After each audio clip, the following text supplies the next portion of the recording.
Welcome back to the Hoof Football Podcast. I'm your host Ben, and today I'm joined by Charlie, Lewis, and Josh. Charlie, I want to start with you this week. How's things going football-wise? The FA Cup wasn't the greatest for us. I know we lost 4-0. In all fairness, we didn't start a stronger team that I was hoping for. I think we had like Catherine McCarthy in there who doesn't really get a lot of game time. Lewis Kumas up front who just could not compete with that Chelsea defence whatsoever. Wasn't really expecting anything from that game, but nonetheless, not too disappointed by it. I'm just hoping that we can bounce back in the Championship and just keep a place in the top six. Well, on the flip side of it, Lewis, how was that for you? Yeah, no, it was an easy result. It's nice to do some charity out here, and I think that the kids that were crying, who the Chelsea fans ignored, I hope they get over it. So that's about it, really. It's a really interesting approach to charity, that making the kids cry and not caring about it. I'm not working for a charity you're starting.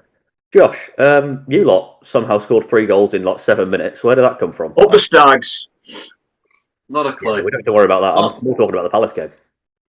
Don't know what happened. We should have been 3-0 up in first half an hour. But it weren't. A problem is for me, it weren't even Parker. That were all players. Players didn't want to be there, and it showed. But on the positive, you beat Palace, which is what I was saying. Yes, our season's back on track. You're back on. I mean, it annoyed me because I brought Chris Richards into my fantasy team.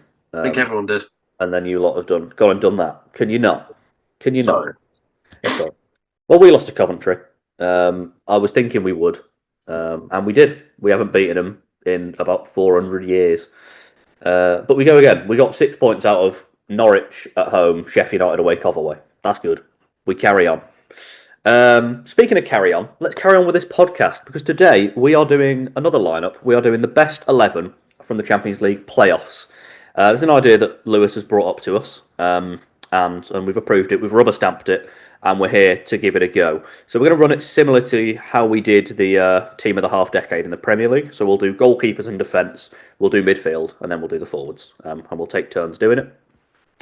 I think we're going to get into it, and I think we're going to start with Josh Lucas. So run us through your goalkeeper and defence, pal. So, in net, right, just because of his heroics at the end of the group stage, I'll go in Benfica's goalkeeper in Trubin, I want to say. That his name? Totally Trubin. I don't know if he's any good other than that, but because of his, obviously, goal in the last minute, keeping him in Champions League, we wouldn't be at this stage without him, some would say. So, right back, I've gone Hakimi. Obviously, been like the best right back in the world for a good few years. Centre halves, Otamendi and Bastoni. Otamendi's still playing at this high of a level at this age. And when it all kicked off with Real Madrid last night, he showed his chest, which had the World Cup, the Copa Libertadores, is that what it is? Mm-hmm. Not Copa America, sorry. And then the Champions League, I think, or something like that, on his chest. I respect him, actually, elder. Bastoni, obviously been up there for a good few years now. And then DiMarco, also of Inter. Okay. Another one who's been, well, I won't say under the radar, but he's not up as high as he should be, I don't think, in terms of when it comes to the best left-backs in the world. Okay. Have we got any thoughts on that, Lewis and Charlie? Any immediate takes? I was just going to say, with DiMarco, that was someone I kind of had my eye on. I've not put him on my team, but he was definitely, I guess for me, it was an honourable mention. I think he has done rather well for Inter, especially in the Champions League. I didn't expect Otamendi, though. I think that's quite an interesting shout. I mean, I've actually not really paid much attention, really, how he's done this season, but I don't know if anyone can, reason with that. No, I think he's probably gone past it slightly, but it's not a bad take. I don't think it's a crazy take. Everyone else in the team, to be fair, like Hakimi, obviously, you've already said is one of the best or the best. Trubin, I actually thought of myself just on the basis of his heroics and the fact that I think he has looked or been fairly kind of highly touted this season in the Champions League. And DiMarco was one that it was between him and another player in my team. So yeah, all them names kind of in the mix. Okay, well, you said it's between DeMarco and another. Let's hear your team now. Your goalkeeper in defence. Okay, so in goal, I went with Jan Sommer. He's got 4 clean sheets in this season's Champions League, and he's only conceded 7 goals, which is one of the lowest in the tournament. Right back, after some kind of jigging around, I ended up going for Marcus Llorente, who's got six appearances, 3 goals. He started to really kind of secure that right back spot, even though obviously he used to be a midfielder back in the day. And I just felt like out of all the kind of the options, he was my better take. And then my back 2, with not really anyone that stood out where I wanted to use better players kind of higher up the pitch. Centre backs were difficult, but I went with Bastoni, similar to Josh, and then I went with Gleason Bremer, despite conceding 5 last night against Galatasaray. And then at left back, I went for Alex Grimaldo, because that man can score a free kick, I tell you that. And he's got 4 goals in this season's Champions League. And although he's very attacking, I felt like, similar to DeMarco, who's also very attacking, I just wanted to... I've already got my 2 Inter players, so yeah, that's why I went for him. Yeah, the Gleason Brown one is unfortunate timing, shall we say? Yeah, it is. That's unfortunate timing. He was in the team before that game, but I could have switched him, I didn't. No, that's fair. I mean, you've got to stick to your guns. I respect it. You've got to stick to your guns. Charlie, I want to hear yours, mate. Okay, so in goal, I've gone with Nick Pope, based on that he's got 4 clean sheets, save percentage of 84.9, and I think he's, well, when I looked on FootMob, he's like the second highest rated keeper in the competition. I know Lewis and I were speaking before on a different podcast how he wasn't performing very well, which was mainly in the Premier League. Now Ramsdale was more doing a better job, but I think the Champions League, I think Pope's just at least done a decent job when he's been with Newcastle. Right back, I've gone with Jan Couto from Borussia Dortmund. He's been one of those players where I wouldn't say he's been standout, but he has been a consistent performer in the competition. And he's not someone that always starts them, which I've noticed as well, because like Dortmund always try and find a way to rotate their team. And Couto's always someone where he's not always playing in the league. He'll always be someone on the cup games, and when it does come to the Champions League, he's done rather well. My back 2, which I kind of struggled with because a lot of teams, especially in the playoffs, like they always rotate the squad, especially at the back. So my first centre back is Davinson Sanchez. If I'm not mistaken, he's played the most minutes in the Champions League.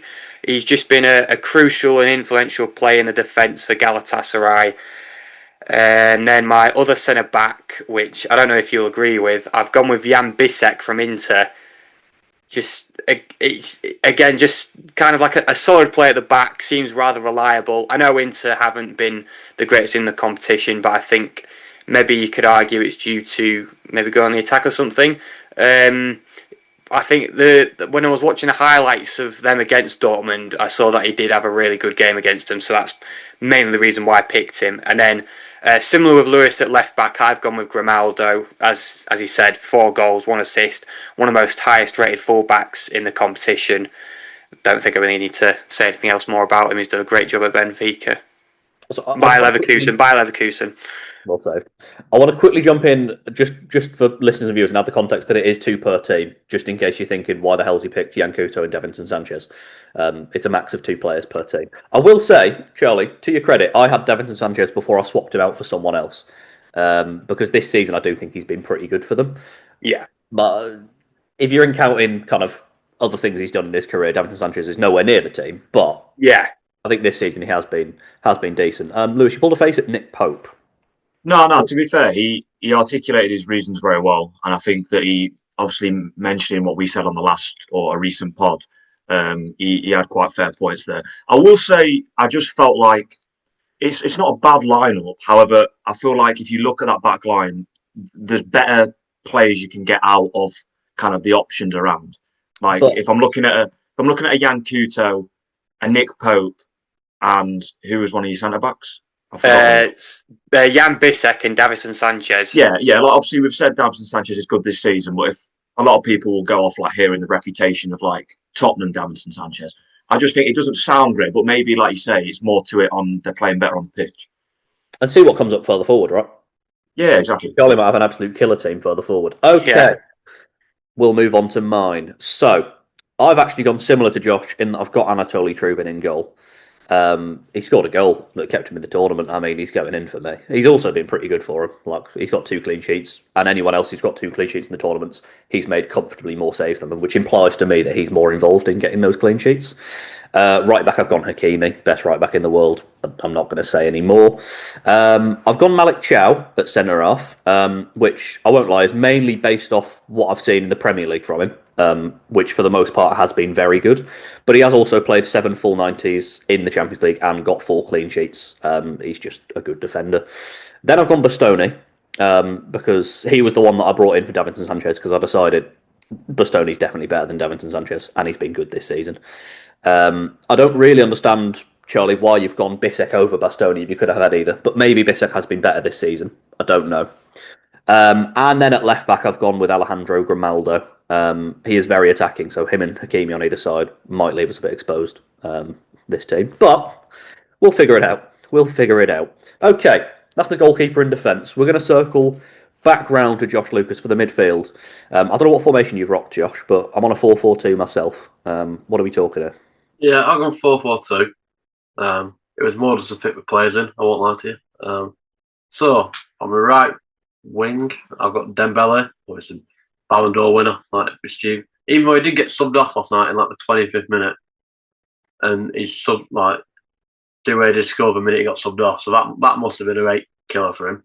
Either way, obviously Ballon d'Or winner. We know he's been obviously unbelievable the last 18 months or so, especially. In the midfield, I've got Jude Bellingham, not Joe. Let's make that clear. Once again, I've only really seen him for England, but it's just the fact that if you're playing for Real Madrid week in, week out, it shows something. Tonali, as you said, Ben, I've only seen it on Premier League appearances, but he clearly runs the midfield when Newcastle are playing. Not just at the like in front of the Newcastle defence, also up the pitch in the opposite box. Like we saw against Villa the other day as well. On the left, I've gone Mbappe. So once again, he's been probably one of the best players in the world for the last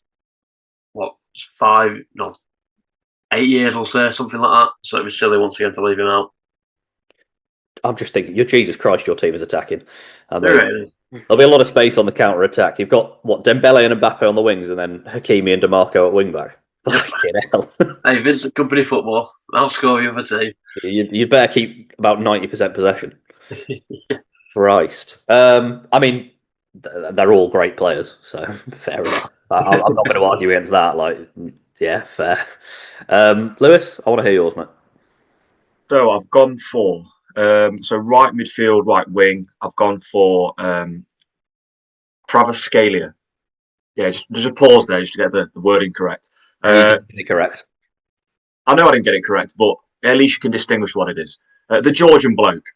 3 goals, 3 assists, and I felt like just to balance my team out, I just felt like I didn't really want to put Dembele out wide, seeing as he plays more kind of up front at the moment. So I went with him. I think he's a good player.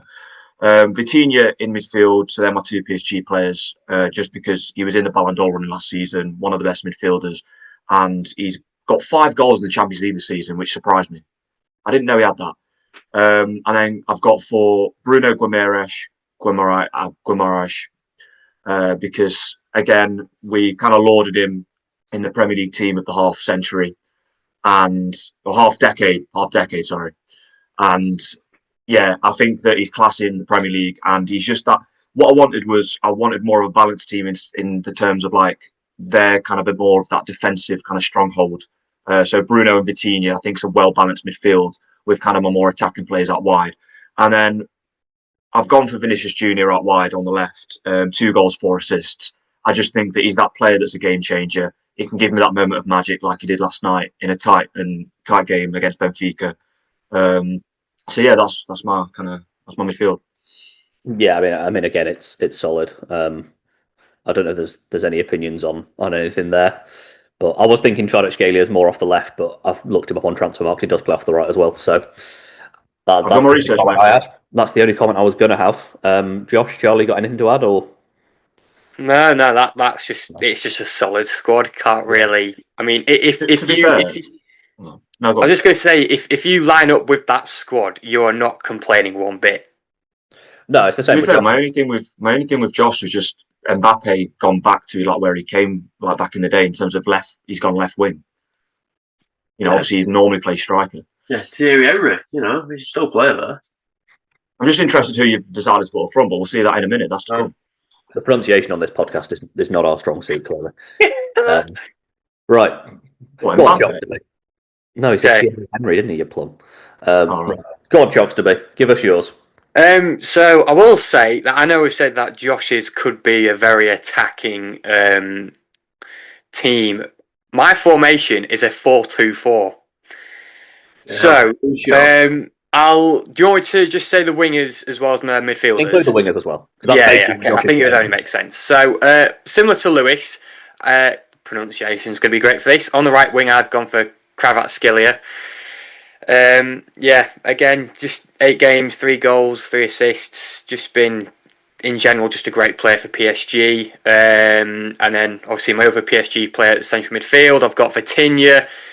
Played 9 games, 6 goal involvements. I think arguably we could just say he's been one of, if not PSG's best player. He's been a heavily consistent performer throughout both Ligue 1 and Champions League, and obviously in different competitions as well. My other central midfielder, I've gone with. Oh god, this could be another annoying one to pronounce, but Hakan Çalhanoğlu. Çalhanoğlu. Forget about the pronunciation, but The Turkish bloke, yeah. Yeah, I've clutch you up with the stats. 6 games, 3 goal involvements. He's been, I think, if I'm not mistaken, I think he was injured. I don't know if it was. I can't remember if it was recently or near the start of the competition. And I think that's maybe arguably why Inter have not managed to make it into the top 8, because I think he's definitely someone who suits well in terms of creating something on the attack for Inter. And I think attacking wise, yeah, they've got reliable players like Lautaro Martinez, but it's someone that's assisted them with that opportunity. And I think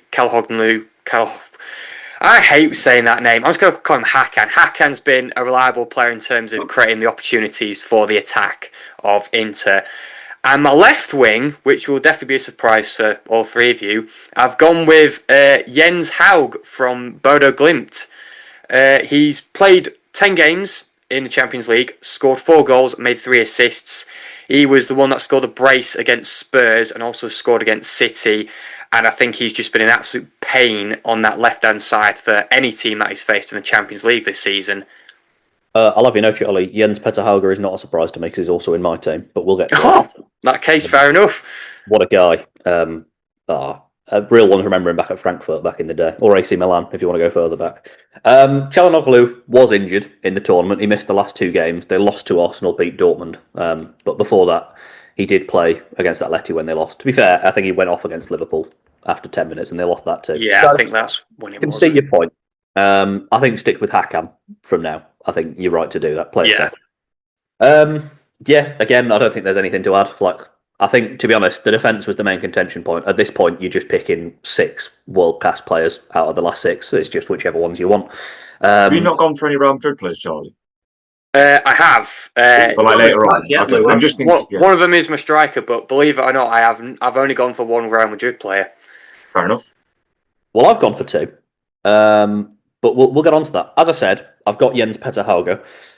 He's starting off the left for me. Similar to Charlie, he's got 4 goals. Charlie hasn't got 4 goals in the Champions League, sorry. Similar to Charlie's reasoning. 4 goals, both against Spurs, late equaliser against Dortmund, and then he kind of sealed it, making it 3-0 against City. So he also, interestingly, has the 2nd most successful dribbles in the tournament. Big up Jens. In midfield, I've also got Vitinha, because I think he might be the best centre mid in the world. He's very good. Reasons already mentioned, I'm not going to say anymore. And then to balance out a bit more, I've gone for Aurelian Tchouameni because he gives me that more defensive presence in there. And he has been good. He's got the most interceptions in the tournament. He's up there for blocked shots too. And yeah, like I say, it just kind of balances out. Him and Vitinha, it's a pretty naughty double pivot. So I like the sound of that. And then off the right, speaking of world-class football players, I've gone for Harvey Barnes because he's got 5 goals and 1 assist in the tournament. He's not played a huge amount of minutes, but he's been influential when he has. 5 goals, 1 assist. That's solid from Harvey Barnes. So that's what I'm cooking up so far. Lewis, you're pulling a face at me. I want to hear. No. My face just makes funny faces, more honest. It's just names don't flatter always, and you know what? He's probably again doing amazing on the pitch. He's got 5 goals. You can't really take anything away from him in terms of the stats. I think I'd rather take the Georgian bloke. That's fine, mate. I've got my 2 PSG players already. Very true. Harvey Barnes is in there. I'd rather have taken maybe a Giuliano Simeone, if I'm honest.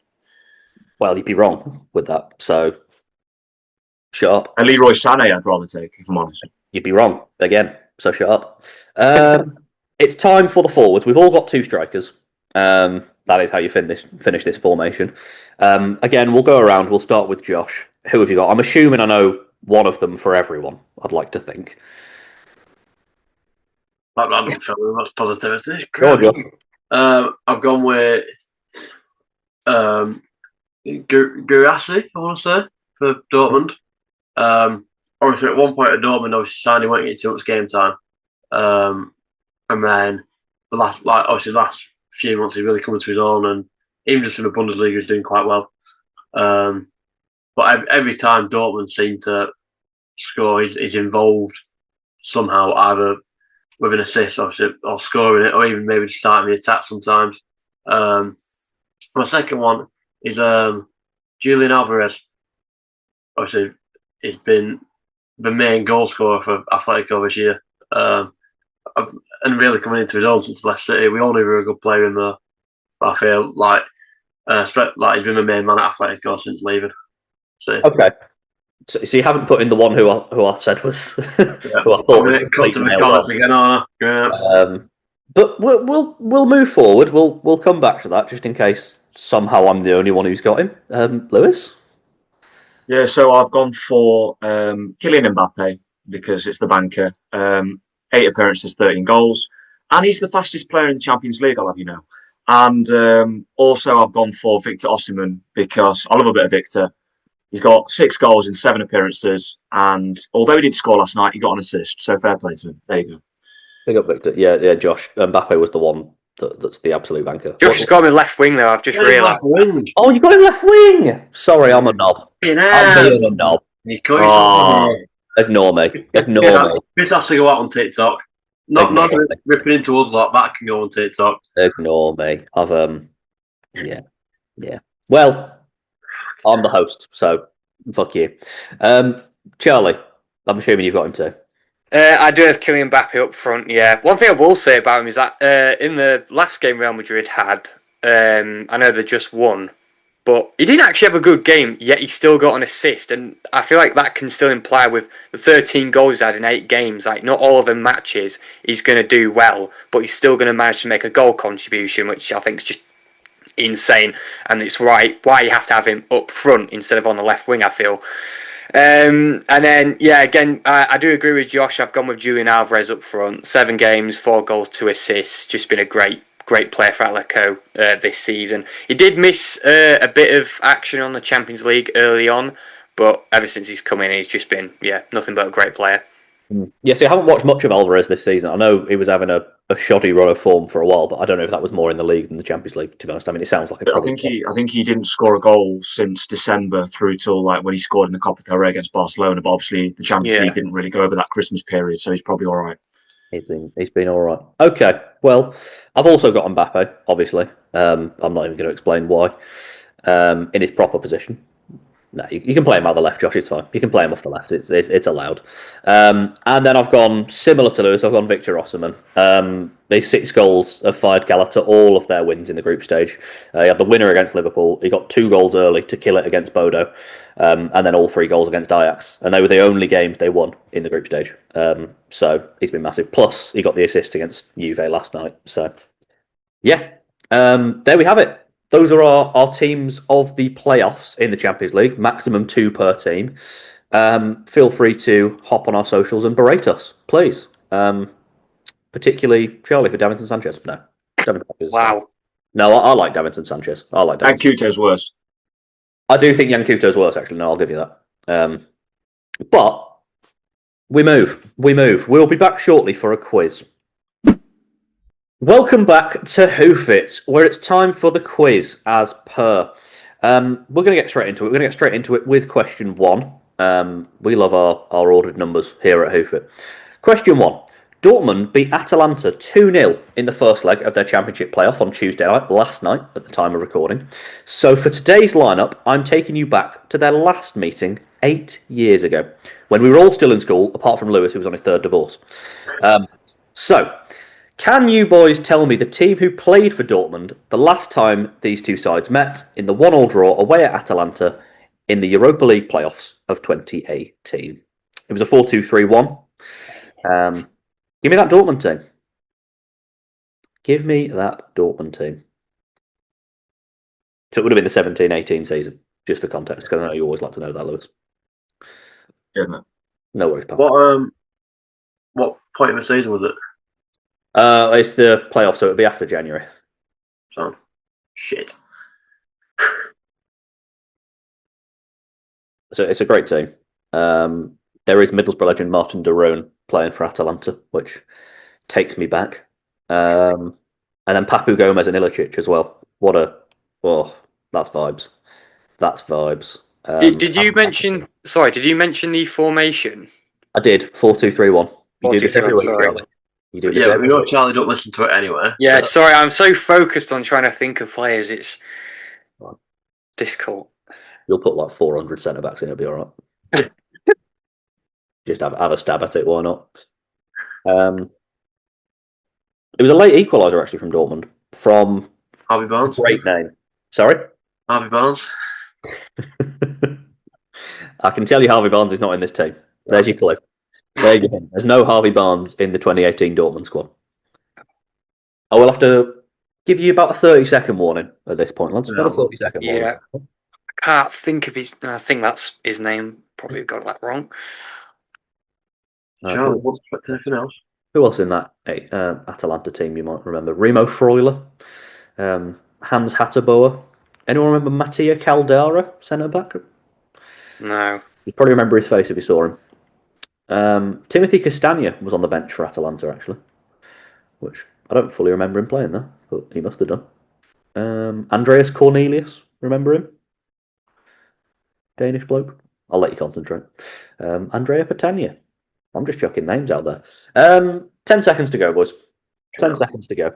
So we're going to need you to hurry. Lewis looks like he's concentrating. He looks like he's in flow state. I don't think of Dortmund players. Well, there's 11 of them. There's your other thing. Yeah, cheers, mate. Yeah, appreciate it. Happy to help, pal. Happy to help. Okay, pens down. Can't think of the striker. Or whatever writing instrument you're using. I'm not even got 4-11. Charlie, I'm going to start with you. You look dismayed. I want to hear it. Yeah, I just literally thought of random players that I'm pretty sure play for Dortmund. So in goal, I've gone with Berkey, I think it is. I don't have a full defence, but I've got, I think, Subasic, Socrates, and Piszczek. Okay. And then I have Mario Götze, Nuri Sahin. Okay. I don't know if he was at Dortmund at this time, but I've gone with De Houd, I can't remember how you pronounce his name. Brighton legend. Yeah, and then Marco Reus, Batshuayi, and Christian Pulisic, and that's who I've got. Okay, we'll note that down, and we'll move on to Lewis Eady. Right, so I've gone for Berkey.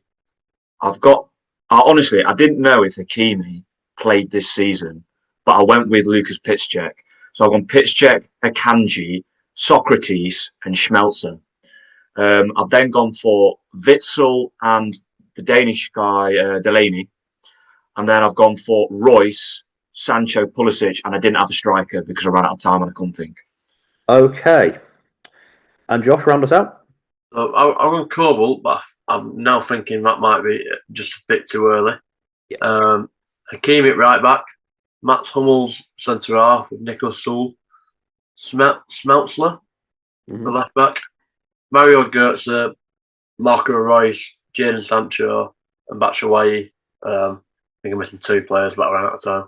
Okay. there's a big separation between the lot of you.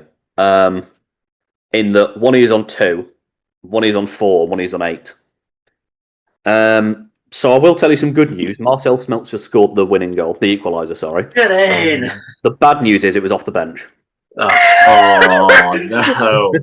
The lineup is as follows. It is Roman Berkey in goal. It was Piszczek at right back. The centre back Socrates, and the one you didn't mention, any of you, Omer Toprak was the other centre. Left back Jeremy Toljan. I would have been impressed if any of you got him. The midfield 2, and this is where it's going to start looking good for you, Charlie. Nuri Sahin and Mohamed Dahoud, both in there. You've then got Mario Götze, Christian Pulisic, Andre Schürrle, all behind Michy Batshuayi. So, as it stands, we've got Josh on 2, Lewis on 4, Charlie storming ahead on 8. So you're going to need a big comeback job here, lads. I honestly thought Nuri Sahin was completely different time period. Yep, no, he's there. And we go on to question 2. So Man City host Newcastle this week, having already played them several times this season. With both teams still in the Champions League, what is the maximum amount of times both sides could play each other?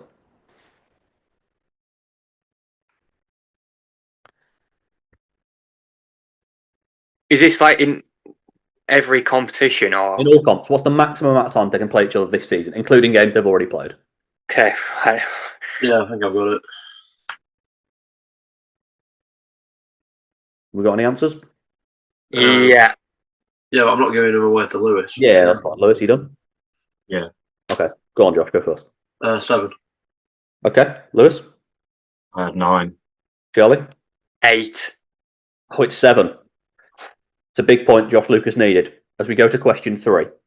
Brighton travelled to Brentford at the weekend, hoping to put an end to a poor run of league form. In fact, the Seagulls have won 1 Premier League game since December. That was against Burnley. How many games are in this run? Is it 12, 13, 14 or 15? Wrong answer. Yeah, my answer. Okay, Lewis, go first. 13. Charlie? 13. Josh? 13. It's 14. It's 14 games with 1 win for them. It's a truly terrible run for a manager, Fabian Hurtzler, that Charlie said was in the top 3 managers in the league at the start of the season. So just making that out there. As we go to question 4. Yeah, The North London derby is back this weekend with interim Spurs boss Igor Tudor looking for a big win, to announce his arrival and win over the fan base. And the Croat is known for his short stints at clubs, often being a bit of a firefighter. But which of these clubs did he manage more games for? Was it Juventus, Lazio, Marseille, or PAOK? Which club did he manage more games for? Okay. Got my answer. Yes, I think I've got an answer. Yeah, I've got an answer. Josh, go on. Payout, whatever it's called. Okay. Charlie? Went with Lazio. Lewis? Oh, I went with Marseille. No, not Marseille. Juventus. Oh, you should have trusted your first instinct there. It's actually Marseille. It is Marseille. Lazio was the least. He managed 11 games at Lazio. So there you go. So we go into the final round. At this point, anyone can win, but Josh needs it dead on and to win a tiebreak. So, to be honest, Lewis, you just need it dead on and hope for the best. Charlie, you're in a very commanding position as we go into question 5. Bayern Munich have been far and away the best side in the Bundesliga so far this season, looking set to win their 34th title. But what is the highest points total they can accrue this season? So what is the maximum amount of points they can still get? Are we allowed how many points we're on? No. God's sake of. Because that would make it just a maths question. Yeah, but I can't do maths. It's a fair point. That gives you an unfair disadvantage. That's my point. That's a good point. This is to help you. Oh, I've got an answer. How are we getting along? Yeah, I've got my answer. Lewis, have you got an answer? Hang on a sec. Okay. Yeah, I've got an answer. Okay. Charlie, seeing as you need the point the least, I'm going to start with you. This might be. I've gone with 102. Okay. Lewis? I've gone with 91. Josh? 98. No one's got it dead on. So Charlie is going to win the quiz. But Lewis, you've got the extra point. You've got the extra point, mate. The answer was 93. Oh! 93. That's back-to-back weeks, Lewis. I'm pretty sure you've been within a couple of getting it bang on. No, it was Charlie last time. Was it Charlie last time? Oh yeah, it would have been me last week with the Coventry one. Yeah. We're getting close. Someone's going to get it bang on soon, but not this week. So well done, Charlie, for winning the Who Fit quiz this week. We're so proud. We're ever so proud. And that is the end of another episode. So thank you very much for tuning in.